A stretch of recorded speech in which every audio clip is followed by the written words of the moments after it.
स्वागत है आप सभी का एक बार फिर हमारे YouTube चैनल यस1 टेक वीडियोज़ में।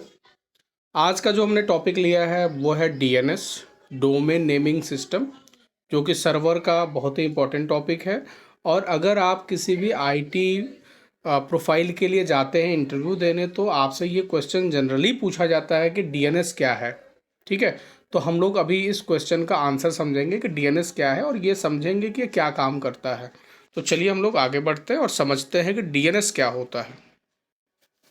देखिए, DNS का पूरा नाम है डोमेन नेमिंग सिस्टम। ठीक है, ये इसका पूरा नाम है।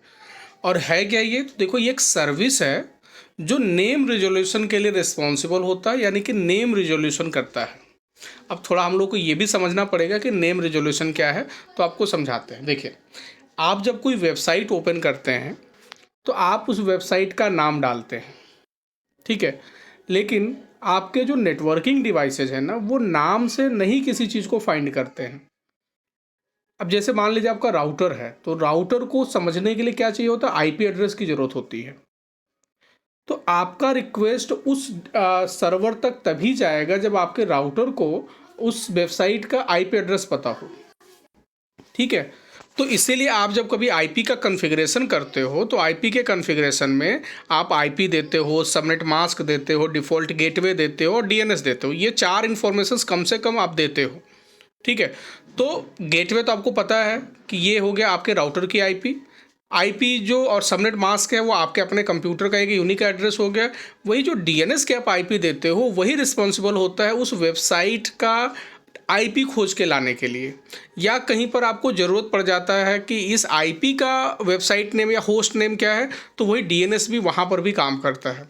इसके अलावा डीएनएस का और भी काम है। आइए हम लोग नेक्स्ट स्लाइड में समझते हैं कि डीएनएस का और काम क्या है। ठीक है, हाँ, जिस सर्वर पर डीएनएस को हम लोग इंस्टॉल करते हैं उसी को हम लोग डीएनएस सर्वर कहते हैं।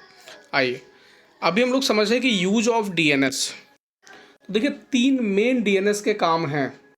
पहले अगर हम बात करें तो name resolution from host name to IP and IP to host name. ये आपको याद रखना है कि अगर हम किसी वेबसाइट का नाम पता है तो उसका हम आईपी सर्च कर सकते हैं, और अगर आईपी पता है तो हम नाम सर्च कर सकते हैं। ठीक है, इसके लिए देखिए हम लोग एनएस लुकअप कमांड यूज करते हैं वेरीफाई करने के लिए। अगर हमें किसी वेबसाइट का नाम पता है और हमको उसका आईपी सर्च करना है, तो सीएमडी में जाकर हम एनएस लुकअप स्पेस या तो डोमेन का नाम लिखिए तो आपको आईपी मिल जाएगा, या फिर आप एनएस लुकअप स्पेस आईपी लिखिए तो आपको होस्ट का नाम मिल जाएगा। तो आप नेम रिजोल्यूशन भी डीएनएस से ही करते हैं। अगर डीएनएस नहीं रिस्पॉन्स कर रहा है तो आप वेबसाइट्स को सर्च नहीं कर पाएंगे। आइए नेक्स्ट वर्क देखें, लोकेट डोमेन कंट्रोलर इन डोमेन नेटवर्क।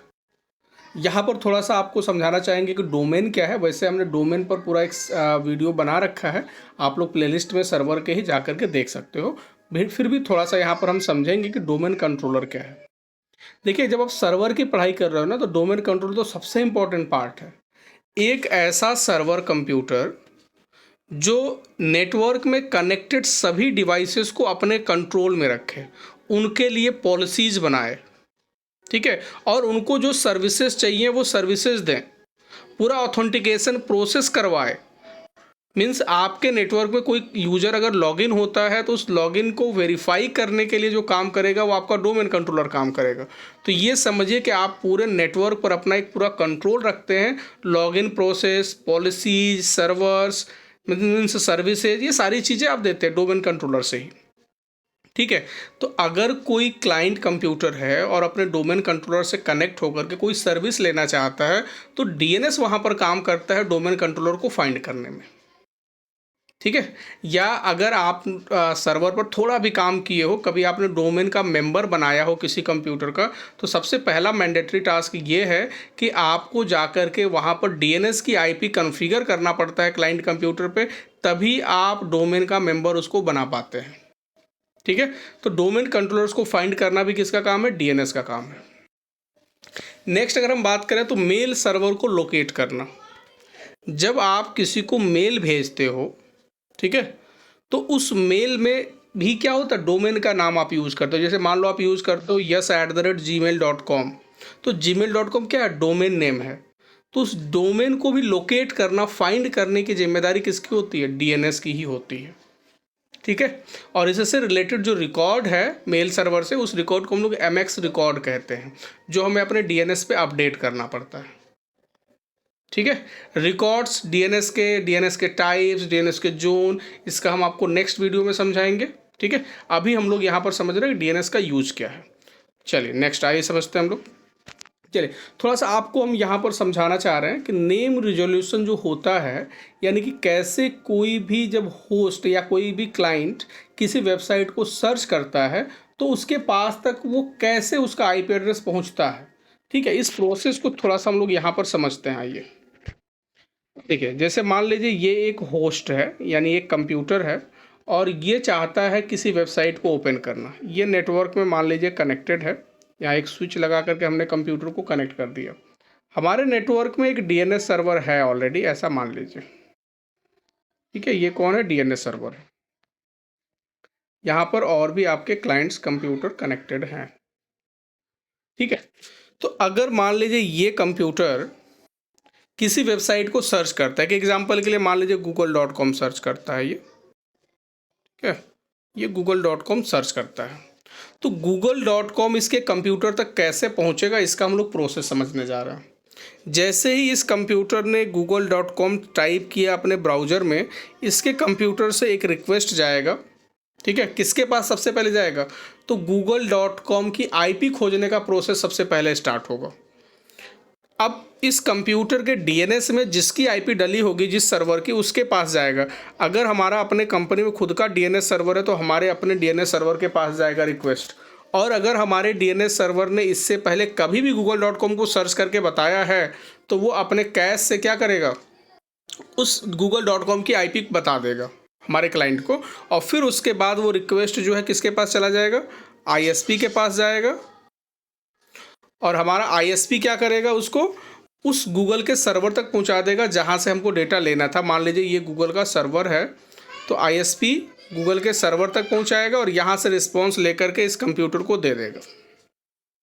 लेकिन अगर मान लीजिए हमारे लोकल DNS सर्वर को नहीं पता, google.com के बारे में, पहली बार वो google.com को सर्च कर रहा है, तो यहाँ पर कुछ चीज़ें जो आपको समझनी है, आइए समझते हैं हम लोग। देखिए, एक सर्वर बना हुआ है जिसको हम लोग बोलते हैं रूट, यानी सिर्फ डॉट होता है वो, और इसी को हम लोग रूट सर्वर के नाम से जानते हैं, सिर्फ डॉट। और जितने भी डोमेन सर्विस प्रोवाइडर्स हैं, जैसे कि .com, .in, .org, .edu, ठीक है, ये सब के सब क्या हैं? ये है हमारे डोमेन सर्विस प्रोवाइडर, या इनको टॉप लेवल डोमेन कहा जाता है। ये सब हमारे टॉप लेवल डोमेन्स हैं। जैसे आपका .com, ठीक है, .in, .org, ये सब के सब क्या हैं? ये सब के सब हैं आपके टॉप लेवल डोमेन। आइए इनको समझे हम लोग। ये मान लीजिए है आपका .org। देखिए, तो डायरेक्ट कौन बताएगा हमारे सर्वर को कि google.com की IP क्या है? तो आपको एक चीज़ यहाँ पर समझाएं कि जितने भी .com से रिलेटेड आपके वेबसाइट्स हैं, सब के सब कहाँ पर रजिस्टर होते हैं? .com डोमेन पे रजिस्टर होते हैं। जैसे रूट डोमेन पे ये टॉप लेवल डोमेन रजिस्टर होते हैं, उसी तरीके से जितने भी डोमेन्स होते हैं, ठीक है, जैसे google.com, yahoo.com, microsoft.com, ये सब के सब कहाँ पर रजिस्टर है? .com डोमेन पे रजिस्टर है।